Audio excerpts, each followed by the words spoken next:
தனித்தே தனித்து நின்றேன். பெண்மினி பூச்சிகள் மிதக்க விட்டாய். தனியறையில் அடைந்து விட்டேன். சிறகுகள் கொடுத்து என்னை பறக்க விட்டாய். அலைகள் அடித்து தொலைந்து விடும் தீவை போல மாட்டிக்கொண்டே. இறுதிச் சடங்கில் மீதிகள் படும் பூவை போல சங்கி விட்டேன். தெய்வம் பூமிக்கு வருவதில்லை.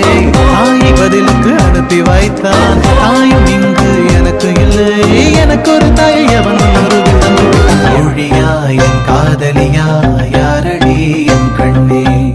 தோழியா என் காதலியா யாரடி என் கண்ணே. மடி மீது தூங்கச் சொல்கிறாய். தோள் மீது சாய்ந்து கொள்கிறாய். நெருங்கி வந்தால் நண்பன் என்கிறாய்.